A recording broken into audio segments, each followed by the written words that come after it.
Quand un conflit armé frappe une zone du globe, qui tente de protéger l'humanité? Non, pas lui. Lui.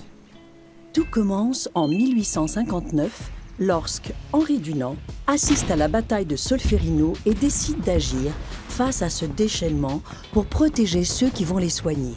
Dunant décide alors de rassembler des notions existantes du droit international humanitaire dispersées dans divers textes pour protéger les blessés sur Terre, mais aussi ceux qui vont les soigner.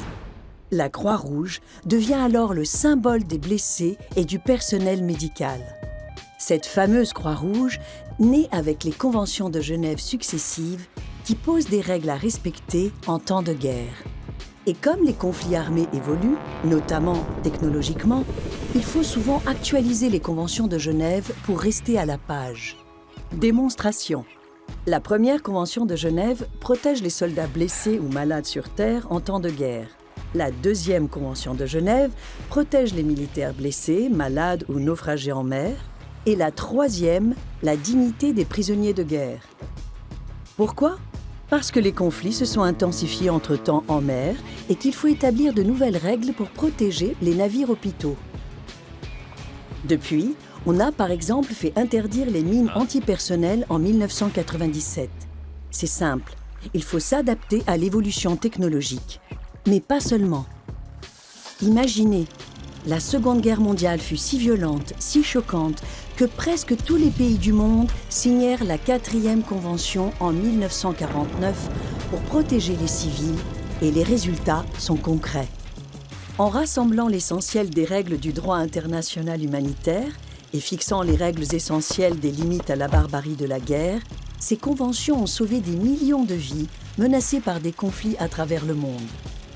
Tout cela a été rendu possible grâce aux pays qui ont collectivement signé les conventions et en ont accepté les grands principes. D'ailleurs, les connaissez-vous? C'est simple. Le principe d'humanité. Les blessés ou prisonniers doivent être traités avec respect et dignité. La distinction entre civils et militaires, on doit toujours différencier les combattants des civils. La précaution. Les opérations militaires doivent tout faire pour éviter les pertes humaines civiles et les dégâts sur leurs biens. La proportionnalité. Il faut donc choisir des armes adaptées à l'objectif militaire visé. Les maux superflus et les souffrances inutiles. On ne cause pas de dommages ou de souffrances qui ne sont pas nécessaires. C'est une clé pour protéger les innocents. Le DIH doit être respecté, même si l'adversaire ne le fait pas. Ce n'est pas parce que certains se comportent mal qu'il faut tout se permettre.